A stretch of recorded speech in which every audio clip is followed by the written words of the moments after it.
তোমরা অনেকেই হয়তো জানো আমি কিছুদিনের জন্য গিয়েছিলাম মুম্বাইতে। দিনটি ছিল বুদ্ধ পূর্ণিমার। সকাল সকাল স্নান করে আমরা বেরিয়ে পড়লাম। কোথায় চললে তোমরা সবাই?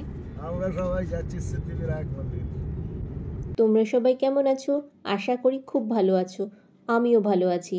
আমি যখন 2023 সালে ছেলেকে মুম্বাইতে ছাড়তে এসেছিলাম কলেজের জন্য, তখন এসেছিলাম এই সিদ্ধিবিনায়ক মন্দিরে। এখন আরও একবার আসার সৌভাগ্য হলো। তবে 2023 থেকে 2025 সালে পুজো দেওয়ার পদ্ধতিটা অনেকটাই আলাদা, কারণ এখন চলছে প্রচুর সিকিউরিটি চেকিং। প্রথমেই মন্দিরে ঢোকার আগে পুলিশ বলল সবার মোবাইলে সুইচটা অফ করে দিতে।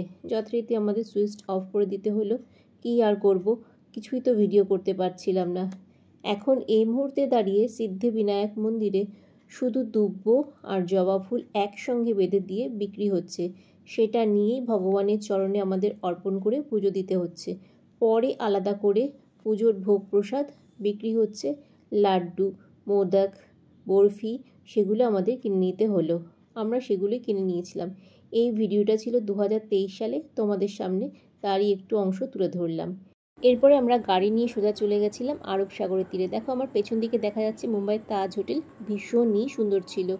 এরপর আমরা 130 টাকা করে টিকিট কেটে নিয়েছিলাম কিছুটা সময় আরব সাগরে ভ্রমণ করার জন্য। তারপরে আমাদের প্রত্যেককে লাইফ জ্যাকেট পরিয়ে দিয়েছিল। ওরে বাবারে, লাইফ জ্যাকেটগুলো যা নোংরা ছিল, পরে যেন গাটা পুরো গিনগিন করছে। কিন্তু কি করব, কিছুটা সময় আমাদের এটা পরতেই হবে। মনে হচ্ছে কতক্ষণে খুলবো, যেমনি সুযোগ পেয়েছি অমনি খুলে ফেললাম। খুলে যেন মনে একটু স্বস্তি আসলো, ভালো লাগলো আরব সাগরে ভ্রমণ করতে। এরপরে নিচে নামলাম। ছেলে বলল, মা চলো ওই দিকটা ঘুরে আসি। প্রচণ্ড ভিড় ছিল সেই দিনকে, বাবারে বাবা কত লোক। আর সন্ধ্যা এখানে হতে হতে প্রায় 8টা বেজে যায়, এখন বাজে সন্ধ্যে 6টা। প্রচণ্ড রোদ্দুর।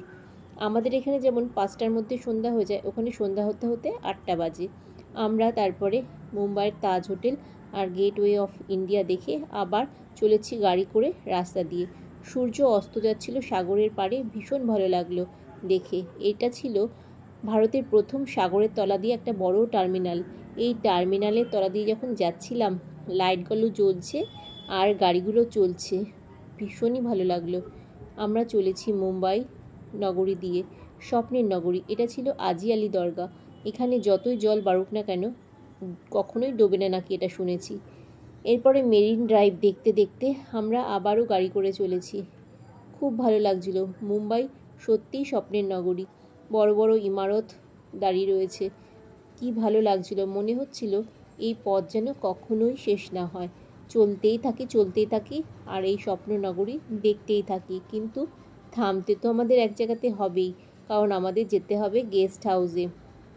এরপরে এইসব দেখতে দেখতে আমরা একটা জায়গায় দাঁড়িয়ে বড়া পাও খেয়েছিলাম, খিদেও পেয়ে গেছিলো।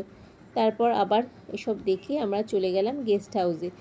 তোমাদের ভিডিওটা কেমন লাগলো জানাতে ভুলো না কিন্তু। আজ তাহলে এই পর্যন্ত, আসি, টাটা।